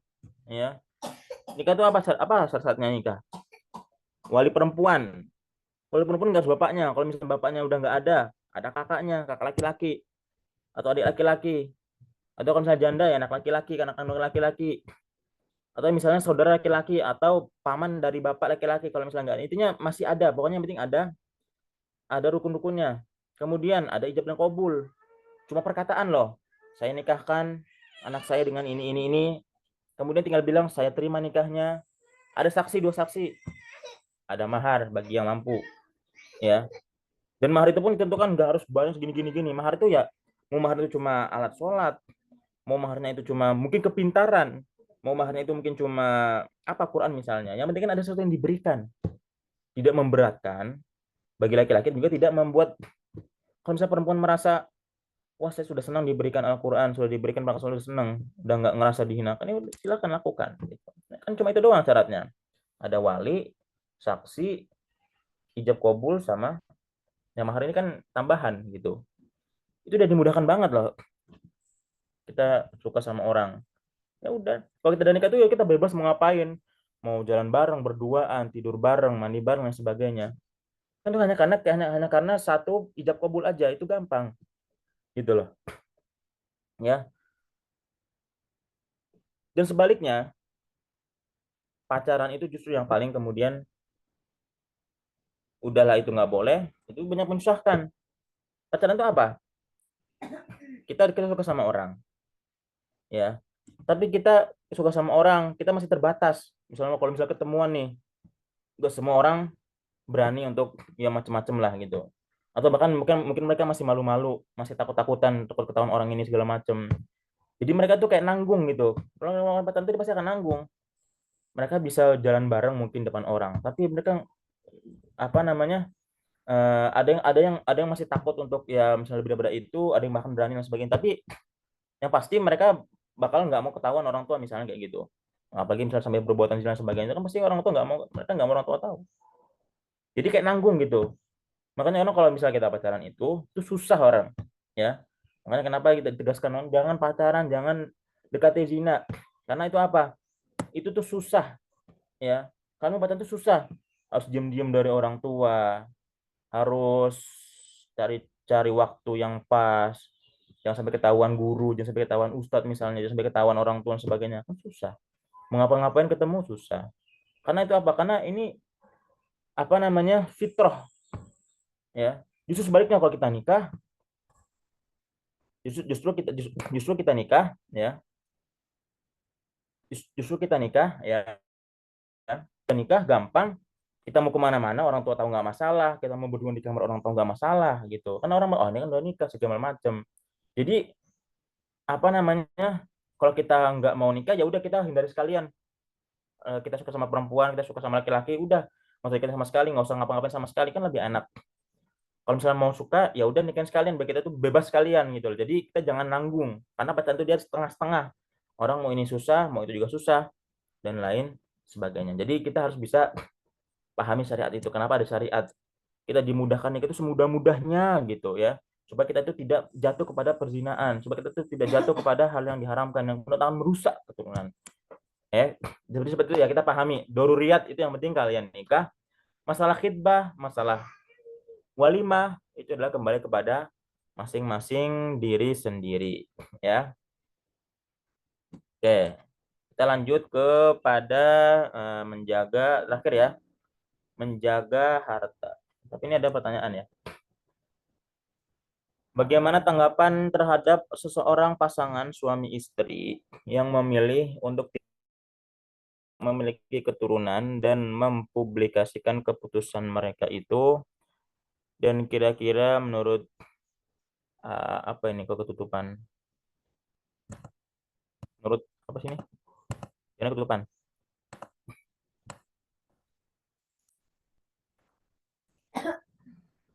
Oh, ya. Apa yang membuat mereka mengambil keputusan itu? Oh, ini. Sebenarnya ini di luar ini ya, di luar tentang pembahasan. Tapi ini sebenarnya masih kaitannya dengan menjaga keturunan, ya. Tambah dikit. Jadi sebenarnya masalah syariat nikah ini kan bagaimana kita ini menjaga supaya keturunan kita ini menjadi keturunan yang bersih dan baik. Karena kalau anak dari pernikahan sama yang belum pernikahan itu kan akan beda, baik secara kewajiban, hak, kemudian status dan sebagainya. Ya, maksudnya di sini apa namanya syariat yang supaya mana nih yang supaya anak kita jadi baik, mana nih yang supaya ingin kita hindari supaya kita ini supaya terhindar dari yang nggak baik, ya. Itu makanya ada syariat nikah dan pengharaman zina. Maka terkait masalah ini kan dia bercerita lagi karena dia ingin nggak punya anak sama sekali. Ya, jadi bagaimana tanggapan terhadap seseorang pasangan suami istri yang memilih untuk tidak memiliki keturunan dan mempublikasikan keputusan mereka itu. Nah, pernikahan itu, ya, itu salah satu tujuannya, ya, itu adalah supaya kita punya anak, punya keturunan. Makanya ada hadis, tazawwaju al-wadudul walud, fa ini bukan bikum yaumil qiyamah. Nikahilah kalian, untuk laki-laki ya, perempuan yang penyayang, lembut, dan banyak anak subur, banyak anak, ya. Karena kata Nabi, saya bangga ketika saya mempunyai banyak umatku di akhirat nanti, karena umatku itu banyak nikah, rajin nikah, apa namanya, punya anak dan sebagainya, ya. Ini salah satu daripada anjuran Nabi, ya. Tapi ini bukan kewajiban, ya. Nah, menikah dan mempunyai anak itu adalah apa ya? Kebutuhan dan juga hukum alamnya manusia, ya. Normalnya manusia itu seperti itu, ya. Hewan, manusia, makhluk hidup itu mereka hukum alamnya adalah mereka memiliki keturunan. Nah, yang dijaga Islam itu adalah bagaimana membuat keturunan ini supaya baik dan enggaknya. Masalah punya anak, ya, itu Allah Subhanahu wa taala yang menentukan, ya. Ada orang nikah bertahun-tahun nggak punya anak. Ada orang nikah baru setahun 2 tahun udah punya anak banyak, ya. Bahkan ada anaknya kembar, kembar dua, kembar tiga dan sebagainya, ya. Itu masing-masing dia kembali kepada rezeki dari Allah Subhanahu wa taala. Lalu bagaimana dengan orang yang tidak memilih keturunan? Nah, orang yang nikah dia memiliki keturunan, ya, dan dia memilih untuk tidak memiliki anak, tentu kita harus tahu ini alasannya apa, gitu, ya. Karena memang ada alasan tidak memiliki anak itu yang diharamkan. Seperti misalnya saya sama istri nggak mau punya anak dulu. Karena apa? Kalau punya anak nanti nyusahin. Kalau punya anak nanti duitnya habis. Kalau punya anak nanti bakal ganggu ekonomi segala macam. Kan ini jelas dalam Al-Quran diharamkan. Jangan sampai kamu nggak nikah, maksudnya secara tidak langsung, ya, walaupun konteksnya beda. Jangan apa namanya, kita tuh tidak boleh tidak menikah hanya karena tidak boleh kita tidak punya anak hanya karena takutnya mengganggu. Karena Allah itu akan menjamin kalian punya anak, masing-masing anak itu akan punya rezekinya masing-masing. Kalian punya anak satu, rezeki kalian seperti anak satu. Kalian punya anak dua, anak tiga, anak empat, anak lima, masing-masing itu ada rezekinya masing-masing dengan berbagai bentuk yang mungkin berbeda-beda, ya. Dengan berbagai bentuk yang beda-beda. Kalian punya anak 1, 2, 3, masing-masing rezekinya beda, ya. Ini adalah keputusan yang diharamkan. Kalian nggak mempunyai anak gara-gara nanti bakal nyusahin. Ini dosa besar. Kenapa? Kalian berarti apa namanya, tidak mengakui rezeki Allah Subhanahu wa taala. Tapi masing-masing, ya. Tapi jika mereka mempunyai alasan lain yang mungkin masih bisa diterima, masih masuk akal, atau mungkin masih lain sebagainya, misalnya kayak saya sama istri tidak memiliki anak dulu karena misalnya saya posisinya saya masih di luar. Saya misalnya contoh ini suaminya seorang pelayar misalnya, atau ya pelaut lah misalnya, atau misalnya orang yang masih sibuk kuliah atau masih ada pekerjaan yang mereka masih sering jauhan. Yang di mana kalau misalnya mereka punya anak akan susah. Karena apa? Misalnya suaminya jauh nih, lagi di laut. Kemudian istrinya di rumah karena mereka punya anak, bikin anak, maksudnya punya anak, habis itu ya, punya anak, kemudian hamilnya istrinya nggak ada yang nemenin, istrinya kesusahan, kemudian ketika pas punya anak, ibunya harus nyusahin sendiri segala macam, dan jadi kesusahan gitu, jadi istrinya susah lah gitu istilahnya. Nah, mereka sepakat, mereka nggak punya anak supaya saya mau fokus dulu ini sini pekerjaan, atau misalnya mungkin ya pelaut lah, oke lah, dipersilakan. Atau misalnya mereka yang masing-masing misalnya mereka masih sama-sama kuliah misalnya. Saya mau fokus dulu kuliah, selesaikan dulu misalnya S1 atau S2 misalnya. Yang istrinya juga saya mau fokus belajar dulu, selesaikan dulu, ya. Saya nggak punya anak dulu karena kalau punya anak dia bakal nanti jadi fokus lagi gitu, misalnya jangan mengganggu fokus. Maka ini ya silakan dipersilakan gitu, ya. Dipersilakan mereka, ya. Jadi yang penting kita tahu dulu alasannya, ya. Karena ada alasan yang diharamkan, ada alasan yang mungkin masih bisa diterima gitu, yang masih masuk akal gitu, ya. Dan apa namanya, orang itu kan apa namanya, bisa jadi mereka nggak memiliki keturunan itu juga ditunda istilahnya, bukan tidak sama sekali. Maksudnya ada orang yaitu menikah itu ya pengennya 5 tahun pertama nggak punya anak dulu supaya pengen fokus dulu, supaya pengen bisa deket dulu antar suami dan istri gitu. Tapi mungkin dia suatu saat pasti dia bahkan secara naluri dia pasti akan pengen punya anak setelah itu nanti.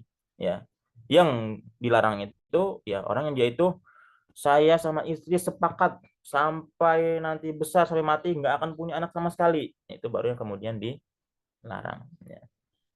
Jadi seperti itu ya. Nah, terkait kalau ini kan kita pernah apa ya, pernah mungkin sempat rame ya masalah chat free yang kemudian dikampanyekan, kemudian di apa namanya disebarluaskan ya oleh orang-orang tertentu lah istilahnya gitu. Baik, kembali lagi keputusan mereka apa ya. Kalau misalnya keputusan mereka ternyata karena ekonomi karena sebagainya, ya itu berarti tidak diperbolehkan. Jadi ketika misalnya mereka apa namanya, ketika mereka misalnya punya alasan tertentu yang mungkin mereka kasih tahu atau mereka kasih tahu itu ya udah biarkan ya. Karena sebenarnya kita itu kan kita nggak diminta untuk mengusir orang lain ya. Biarlah itu urusan mereka ya. Mereka bilang saya nggak, mereka kita nggak punya anak, bisa jadi mereka punya, bisa jadi gini kan, kita ini kan bukan Tuhan ya yang tahu hati mereka. Bisa jadi pertama gini, bisa jadi mereka memang susah punya anak, mereka tuh pengen punya anak banget, tapi kemudian ternyata qadarullah salah satu dari mereka ternyata ada yang mandul. Akhirnya mereka mengkampanyekannya, oh kita nggak punya anak, biar mereka tuh nggak malu kalau kita tuh susah punya anak gitu. Ini bisa jadi seperti itu. Atau bisa jadi yang lain, ya. Kita pengen karir dulu segala macam. Soalnya kita nanti punya anak, nanti kalau misalnya kita udah mapan dan sebagainya, itu juga nggak masalah, gitu. Ya. Yang penting kita tuh cara kita cara orang itu menyampaikan itu juga dengan sesuai yang masuk akal. Dan kita sebagai orang yang mungkin membaca berita itu atau kita melihat itu, ya kita tidak perlu untuk kemudian terlalu mengambil urusan mereka lah. Biar itu masalah mereka. Yang penting apa? Kita tetap ada pendapat masing-masing. Misalnya buat yang udah menikah, kita punya punya istri, kita melihat artis nggak punya anak, kita jangan ikut-ikutan. Karena mereka juga punya keputusan masing-masing. Kita tahu apa kejadian mereka, tapi kita tetap punya istri, kita tetap punya, saya ingin punya anak satu dua ya, atau KB misalnya satu dua anak cukup misalnya dan sebagainya, itu kan juga nggak masalah ya. Intinya masalah masalah keputusan, masalah lain sebagainya itu kembali kepada masing-masing ya, apa dan mereka tuh hanya mempublikasikan apa yang mereka lihat, tapi kita nggak tahu apa yang mereka tampilkan, tapi kita nggak tahu apa yang disembunyikan balik itu ya. Seperti yang sampaikan tadi bahwasanya bisa jadi banyak kemungkinan ya, tadi kemungkinannya mereka memang mandul tapi mereka mengatakan saya nggak punya anak biar nggak malu lah istilahnya gitu, atau mungkin dengan yang lain ya. Intinya kita nggak usah repot ngurusin orang ya, tapi yang jelas apa namanya, kalau menurut saya pribadi apa namanya yang membuat mereka keputus itu apa ya, saya juga nggak tahu kan. Kalau mereka nggak tahu ya kita nggak tahu gitu, dan kita nggak mau tahu lah gitu. Orang saya sendiri juga udah punya anak kan, jadi apa namanya ya udah terus sama mereka gitu istilahnya. Mau mau mau apa namanya, mau punya anak ya silakan, nggak punya silakan, tapi yang jelas jangan sampai kemudian mereka itu ya mengkampanyekan orang lain untuk supaya ya saya ngajak-ngajak orang supaya untuk kemudian nggak punya anak, itu nggak boleh ya, itu nggak boleh. Kalau misalnya mereka bilang mereka mempublikasikan saya nggak punya anak karena saya masih mau fokus karir, saya nggak mau segala apa namanya, saya mau fokus dulu dan sebagainya, itu silakan. Tetapi yang nggak boleh itu apa, ayo para muda-mudi yang nikah kalau bisa punya anak, nah, itu yang kemudian diharamkan ya. Itu yang mengajak orang untuk melakukan keburukan, mengajak orang untuk kemudian tidak memiliki keturunan, itu menjadi sesuatu yang tidak diperbolehkan bahkan diharamkan ya. Seperti itu ya. Oke, terakhir ya. Tadi mulai jam berapa tadi?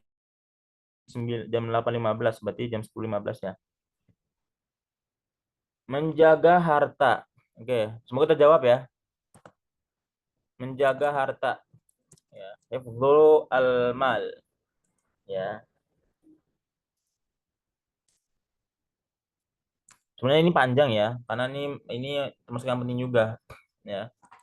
Boruriyat. Boruriyat ya. Boruriyat. Makna menjaga harta adalah mencari harta ya untuk supaya apa namanya, kita bisa menikmati harta kita, ya. Nah, manusia itu tidak boleh menjadi penghalang untuk hartanya sendiri, ya. Tapi yang perlu kita tekankan bahwasanya kita boleh cari harta, tetapi harus ada tiga syarat yang wajib kita penuhi sebagai seorang muslim tentunya dalam masalah harta. Yang pertama, ya, ini kita dulu yang pertama ya. Tiga hal yang dipenuhi dulu. Yang pertama, ya. Yang pertama adalah dapatnya halal, didapat dengan yang halal, dengan cara halal. Ingat, cari uang dengan cara yang halal. Tidak mencuri, tidak merampas, tidak dengan cara menipu. Halal dan kerjanya halal. Musyrifah digaji halal, guru digaji halal, imam sholat digaji halal, bekerja tukang kuli digaji halal, ya. Itu dekat dengan cara yang halal. Yang kedua, ya, digunakan untuk cara yang halal. Untuk yang halal, ya. Digunakan untuk apa? Makan makanan yang halal, untuk beribadah, bukan, enggak, nanti digunakan untuk yang halal, untuk makan yang halal, minum yang halal, membelanjakan keluarga, menyenangkan orang tua, kemudian lain sebagainya, ya. Yang ketiga, ya,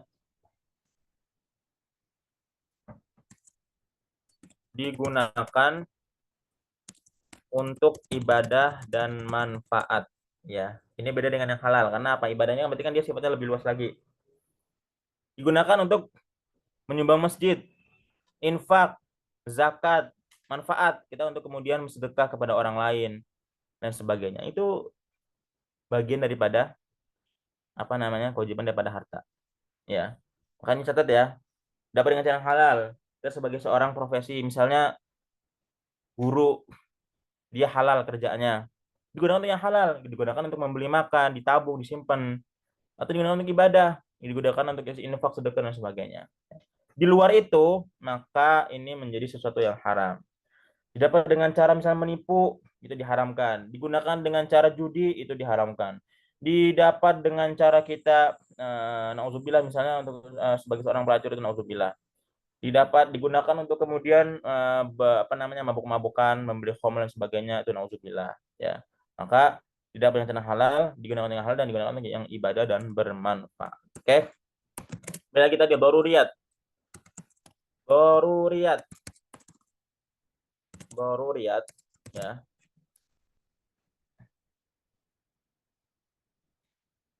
Syariatnya tujuannya yang penting daruriyat, misalnya yang kalau kita langgar ini, ya, maka ini harta akan terancam, ya. Misalnya syariat itu dia memberikan tata cara, ya, bagaimana memiliki harta yang baik, dan juga menegaskan mengharamkan mencuri, merampas atau mengambil punya orang lain dengan cara tidak sah, dengan menggelapi, menipu dan lain sebagainya, ya. Misalnya contoh, ya, misalnya contoh yang baru viral kemarin, ya, Hakim Malik misalnya, itu hartanya kemudian digelapi oleh salah satu orang ininya dekatnya misalnya gitu. Atau misalnya bahkan pejabat-pejabat itu mereka korupsi, mereka mencuri, ya, dengan cara yang halus. Ini tegas, ya, diharamkan oleh syariat, ya.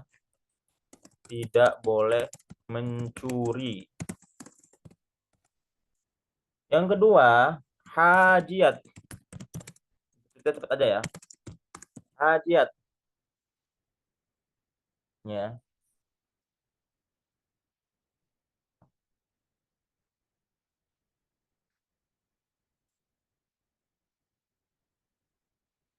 Misalnya kalau hajat itu kalau dilanggar, itu nggak membuat harta orang itu menjadi hilang, tetapi itu menjadi kebutuhan.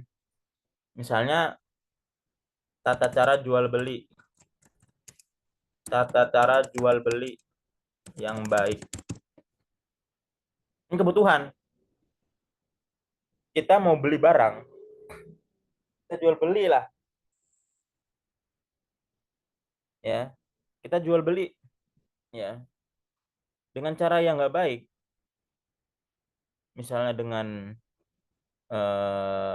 ya mungkin dengan cara yang nggak baik lah, misalnya kita dengan kasar dengan sebagainya ya, maka ya ini jadi diperbolehkan gitu ya.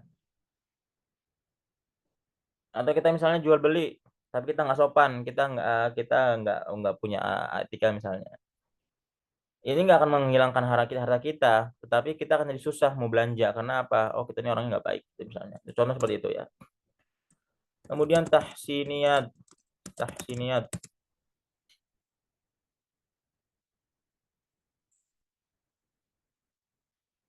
Kalau dalam konteks ini ya, dia sempat tambahan juga. Tapi kalau dalam konteks harta ya, dia yang berpengaruh pada sah atau tidaknya harta tersebut. Misalnya ya, misalnya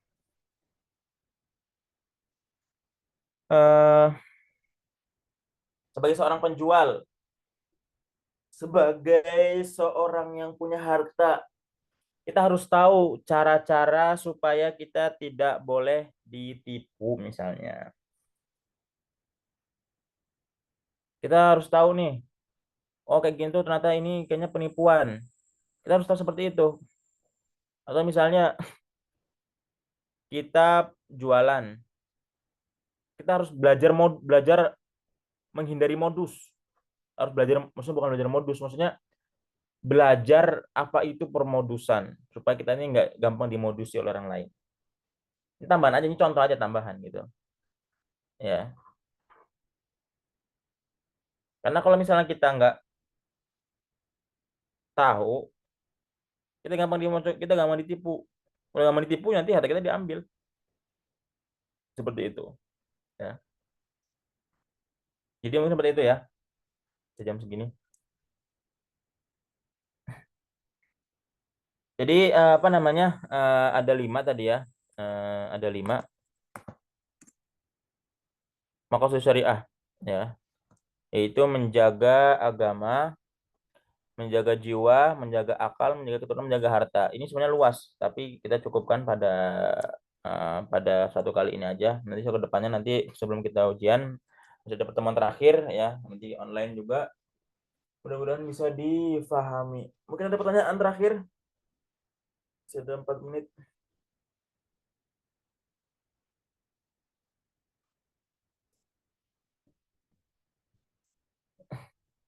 Nah, Bismillahirrahmanirrahim.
Oke, bentar.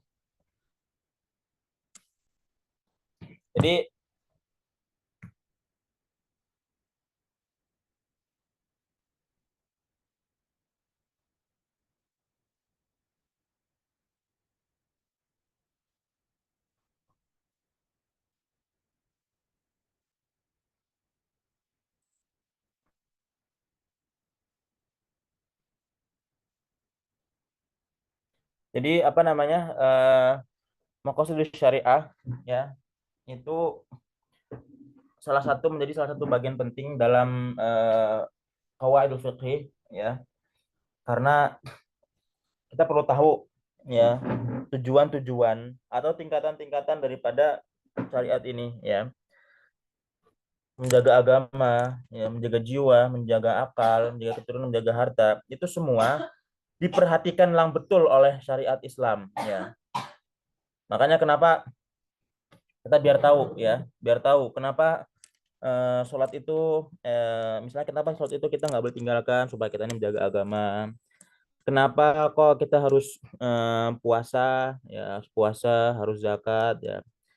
Kita harus zakat supaya orang-orang yang miskin dapat terbagi. Kemudian kenapa kita harus misalnya apalagi misalnya kita harus menikah ya supaya kita menjaga anak-anak dari apa namanya menjaga keturunan gitu.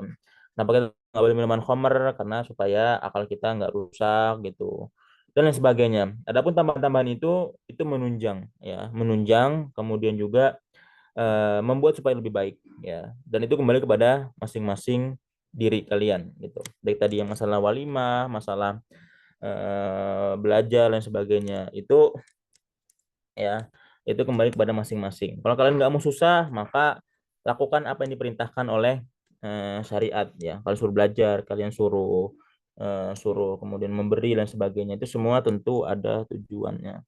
Intinya semua yang disyariatkan dalam Islam tentu semuanya ada tujuannya. Baik itu yang sifatnya itu penting, tujuannya itu kebutuhan, ataupun itu tujuannya adalah apa namanya sekedar tambahan, itu semua kalau kalian lakukan aja ya tanpa perlu melihat diri sendiri deh, tanpa melihat kebutuhan, itu insya Allah kan sudah bisa menjadi muslim yang baik ya, muslim yang ideal ya. Kayak tadi misalnya adab makan walaupun itu nggak diwajibkan, tapi menunjukkan kalian itu menjadi orang muslim yang baik ya.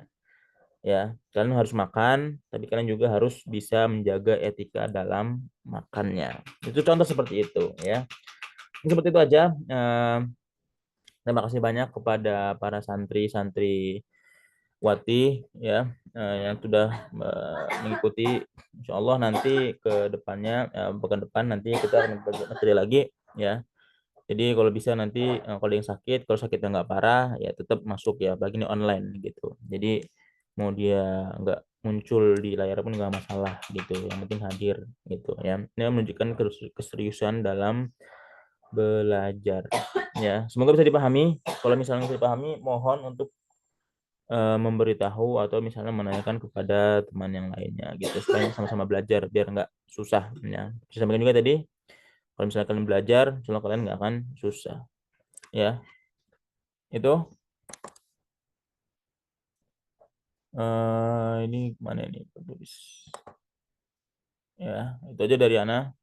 Tutup dengan doa kafaratul majelis. Subhanakallahumma wa bihamdika. Ketika asyhadu an la ilaha illa anta astaghfiruka wa atubu ilaik. Assalamualaikum warahmatullahi wabarakatuh. Waalaikumsalam warahmatullahi wabarakatuh. Jazakumullah khairan katsiran ya Ustaz. Ya. Oh iya.